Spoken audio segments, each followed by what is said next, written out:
পুরস্কার পেতে কার না ভালো লাগে, আর সেটা যদি হয় নামাজ পড়ার উপহার।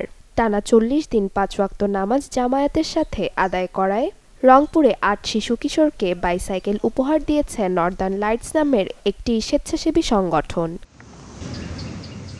নগরীর এরশাদনগর জামে মসজিদে জামায়াতে নামাজ পড়া প্রতিযোগিতাটি অনুষ্ঠিত হয়।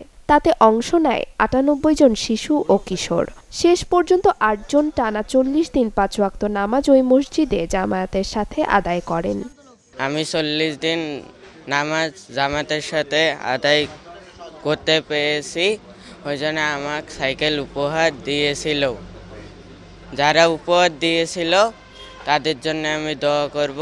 নামাজ আদায় করার ফলে একটি সুন্দর সাইকেল উপহার পেয়েছি এবং এই সাইকেল নিয়ে আমি নিয়মিত স্কুলে যাই এবং ৫ ওয়াক্ত নামাজ পড়তেও আসি।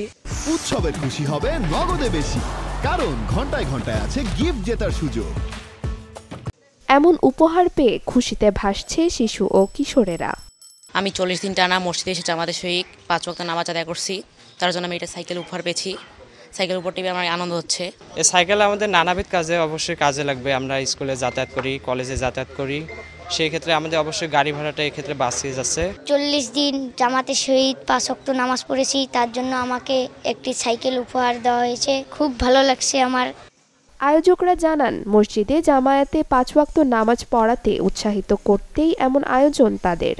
আমরা চেষ্টা করছি বাচ্চাদেরকে উৎসাহী করার জন্য, মসজিদমুখী হওয়ার জন্য। তারা যেন মসজিদে আসে, নিয়মিত নামাজ পড়ে।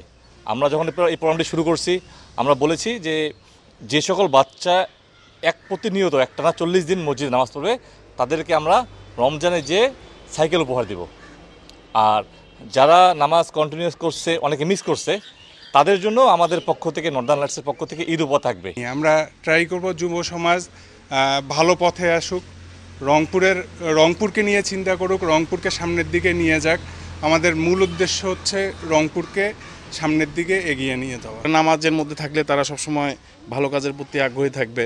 তাছাড়া আরও বিভিন্ন খেলাধুলা বলেন, অন্য কিছুতে বলেন, যেটা তাদেরকে পজিটিভ মাইন্ডসেট তৈরি করতে সাহায্য করবে। সো আমাদের এটা প্ল্যান, ইনশাল্লাহ দেখা যাক, আমরা ভবিষ্যতে এটা আরও ভালোভাবে বিস্তৃত করতে চাই। স্বেচ্ছাসেবী সংগঠনগুলো ব্যতিক্রমধর্মী এমন মহৎ কাজ চলমান রাখলে সমাজ থেকে অন্যায় অবিচার দূর হবে বলে মনে করেন স্থানীয়রা। Desk report, channel 24।